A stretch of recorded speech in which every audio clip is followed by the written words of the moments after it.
मुल्क भर में मानसून की शदीद बारिशों का सिलसिला। रात गए इस्लामाबाद और रावलपिंडी में भी मूसलाधार बारिश। शहर इक़्तिदार में 100 मिलीमीटर बारिश रिकॉर्ड। उधर चकवाल और गिरदनवा में बारिश के तमाम रिकॉर्ड टूट गए। क्लाउड बर्स्ट होने के बाद 423 मिलीमीटर बारिश रिकॉर्ड। कई इलाकों में सैलाबी सूरत हाल पैदा हो गई। तूफानी बारिशों से हादसात में 28 अफराद की जानें चली गई। सिर्फ लाहौर में 12 अफराद लुक़्मे अजल बन गए। छत गिरने से 2 अफराद जाँ भाग। शादरा में शहरी मोटरसाइकिल समेत सीवरेज के मैनहोल में गिर गया। हरीपुर बारिश से बरसाती नालों में तुग़यानी। गिलगित बल्तिस्तान में भी शदीद बारिशें। लैंडस्लाइडिंग। करकरम हाईवे तत्ता पानी के मकाम पर बंद। मुतादिद गाड़ियां फंस गईं।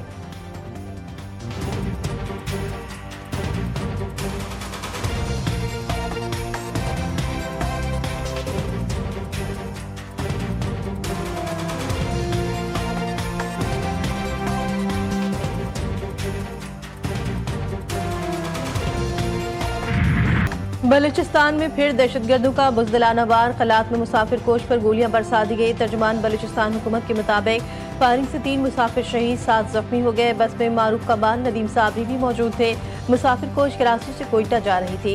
सदर मुमलिकत और वज़ीर आज़म शहबाज शरीफ का मासूम शहरियों की शहादत पर इजहार अफसोस। कहा सिक्योरिटी फोर्सेस मुल्क से दहशतगर्दी के मुकम्मल खात्मे के लिए पुरअज़्म है। वफाकी वज़ीर दाखिला मोहसिन नकवी मुसाफिरों के लबाइकिन से दिली ताज़ियत का इजहार। बोले दहशतगर्द सॉफ्ट टारगेट को निशाना बनाकर अमन को सबताज करने की घिनौनी साजिश कर रहे हैं।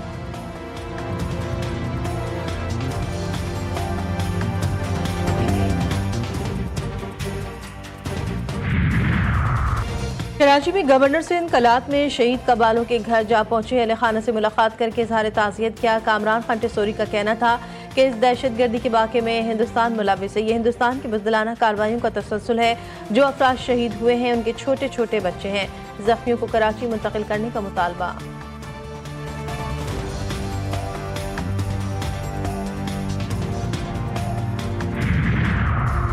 काउंटर टेररिज्म डिपार्टमेंट और हसास इदारे का हब रिवर रोड पर ऑपरेशन। फायरिंग के तबादले में 2 दहशतगर्द हलाक। तर्जुमान CTD के मुताबिक दहशतगर्दों के कब्जे से खुदकुश जैकेट्स, असलहा और बारूदी मवाद बरामद। बम डिस्पोजल टीम को तलब कर लिया गया।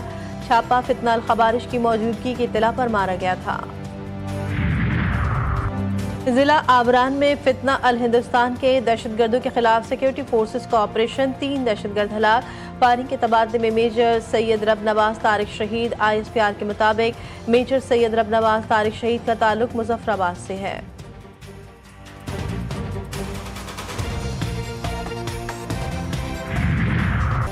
अदाकारा हुमैरा असगर की मौत की गुत्थी मजीद उलझने लगी। अदाकारा के बैंक अकाउंट और शनाख्ती कार्ड की तफसीलात सामने। बैंक अकाउंट में 3,98,000 रुपए मौजूद थे। अदाकारा के फ्लैट से किसी किस्म का जेवर मिला, ना ही नकदी बरामद हुई। हुमैरा असगर के जेर इस्तेमाल एक आईफोन भी गायब। मौत से कभी कपड़े धोने के शवाहिद भी मिले। तफ्तीशी हुकाम के मुताबिक अदाकारा 2 शनाख्ती कार्ड इस्तेमाल करती थी। असल शनाख्ती कार्ड में टेम्परिंग करके तारीख पैदाइश तब्दील कर रखी थी।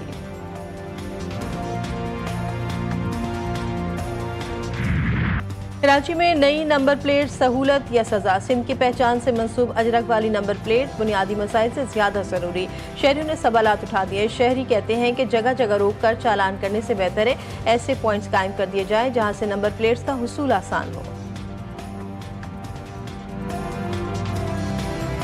का काम है कराची पुलिस टोटल जो है ना नंबर प्लेट पे मतलब कोई काम नहीं है, नंबर प्लेट का काम है। अगर वहाँ जा रहे हैं एक्साइज के उधर तो वहाँ पे तो समझ लें कि इतनी लंबी लंबी लाइनें हैं और बाहर ब्रोकर बैठे हुए हैं, वो समझ लें काम हो ही नहीं पाए। पाकिस्तान के लिए अच्छी खबर। पाकिस्तानी परवाज़ों को बरतानिया में उड़ान की इजाज़त। बरतानिया की एयर सेफ्टी लिस्ट से निकाल दिया गया। पाकिस्तानी एयरलाइंस पर आयद पाबंदियाँ खत्म। पाकिस्तानी फ़िज़ाई कंपनियाँ बरतानिया के परवाज़ों की इजाज़त की दरख्वास्त दे सकेंगी। पाकिस्तान में तैनात बरतानी हाई कमिश्नर जेन मेरिट पाकिस्तानी एयरलाइन से सफ़र की मुंतज़िर। कहती हैं कि पाकिस्तान के साथ फ़िज़ाई राब्तों में बेहतरी ख़ानदानों के मिलाप में मदद देगी। कौमी एयरलाइन की एक बार फिर फ़िज़ाओं में उड़ान की तैयारी। इस्लामाबाद से मैनचेस्टर इब्तदाई तौर पर हफ्तावार 3 परवाज़ें चलाई जाएंगी।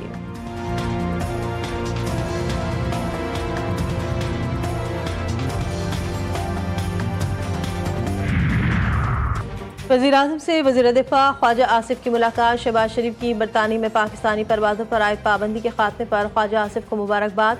वज़ीर दिफा और उनकी टीम की काविशों को सराहा। वज़ीर-ए-आज़म ने कहा कि बरतानिया के लिए PIA की परवाज़ों का दोबारा आगाज़ अहम संग मील है। PTI रहनुमाओं के बयानात से माजी में पाकिस्तानी परवाज़ों पर पाबंदियाँ लगी। पाबंदियों का खात्मा बरतानिया में मुकीम पाकिस्तानियों के लिए बाइस इत्मीनान है।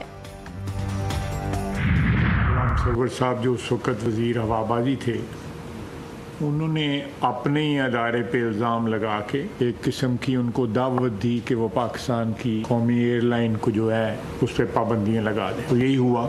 ये एक मैं समझता हूँ कि क्राइम अगेंस्ट द स्टेट था जो उन्होंने कमिट किया, और आज तक उन्होंने कोई उसकी एक्सप्लेनेशन नहीं दी। बानी PTI और गुलाम सरवर ने कौमी एयरलाइन को कब्रिस्तान बनाया। कार्रवाई का फैसला काबीना करेगी। वज़ीर दिफा ख्वाजा आसिफ ने बता दिया। कहा माजी में पाबंदी की वजह से इदारे को अरबों डॉलर्स का नुकसान हुआ। पाबंदी खत्म होने का फायदा PIA के निष्कारी में भी होगा।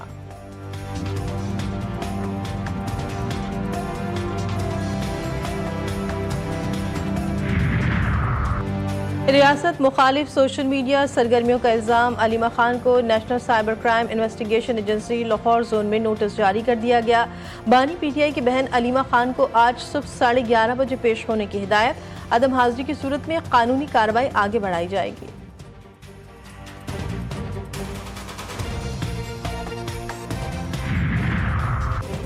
सलमान अकरम राजा का तहरीक तहफ़्फ़ुज़ आईन पाकिस्तान के अहदेदारान का ऐलान। महमूद खान अचकज़ई चेयरमैन, अल्लामा राजा नासिर अब्बास वाइस चेयरमैन मुकर्रर, असद कैसर सेक्रेटरी जनरल साहबजादा, हामिद रजा सेक्रेटरी इत्तलात नामजद। सलमान अकरम राजा ने कहा तहरीक तहफ़्फ़ुज़ आईन पाकिस्तान में कई जमातों के अहम रहनुमा शामिल हैं। तहरीक आइन की बालादस्ती, अदलिया और जमहूरियत के तहफ़्फ़ुज़ की जिद्दोजहद करेगी।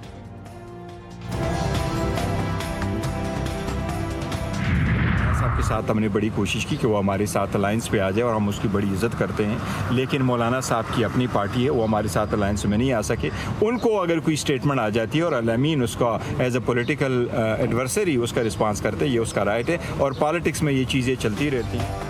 कोशिश की कि मौलाना फजलुर रहमान हमारे साथ अलायंस में आ जाए। मौलाना का अगर कोई बयान आ जाता है तो सियासी तौर पर इसका जवाब देना अली अमीन गंडापुर का हक है। चेयरमैन PTI बैरिस्टर गौहर कहते हैं आपसी इख्तलाफात ठीक नहीं, सबको जाती अनाफा से पुश डालनी चाहिए।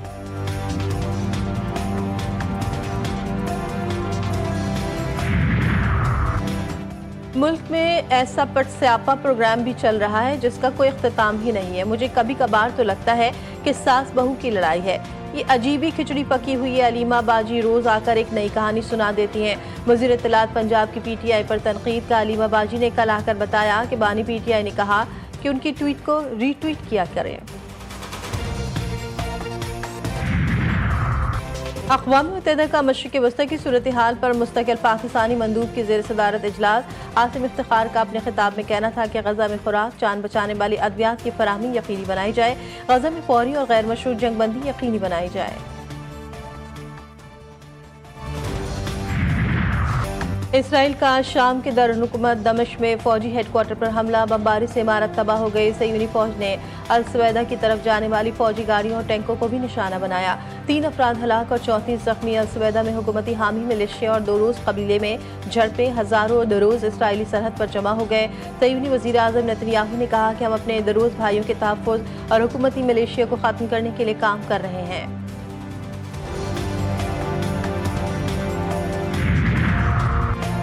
तुम्हें और तुम्हारी अदालत को तबाह कर देंगे। इसराइल की जानिब से नेतन्याहू के वारंट जारी करने वाले प्रोसिक्यूटर को धमकाने का इंकशाफ। मिडिल ईस्ट आई की तहलका खेज रिपोर्ट सामने आ गई। रिपोर्ट के मुताबिक आलमी फौजदारी अदालत के प्रोसिक्यूटर करीम खान को धमकी दी गई।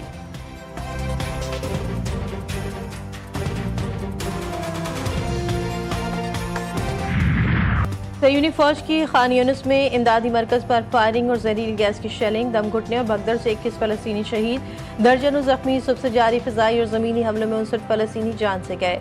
गजा सिटी और जबालिया से इनखला के हुक्म के बाद बड़े पैमाने पर अलमासी की जानिब नकल मकानी। इमदादी एजेंसी UNRWA ने ग़िज़ाई बहरान को जानलेवा करार दे दिया। UNRWA के मुताबिक हर 10 में से एक बच्चा ग़िज़ाई क़िल्लत का शिकार है।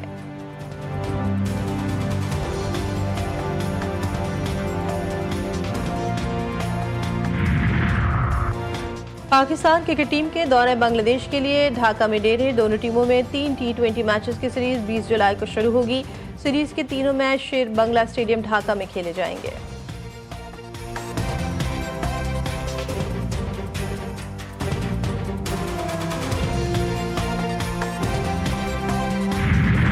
और टेलीविजन, स्टेज और फिल्म के मारूफ अदाकार अलवेला को मद्दाहों से बिछड़े 21 बरस बीत गए।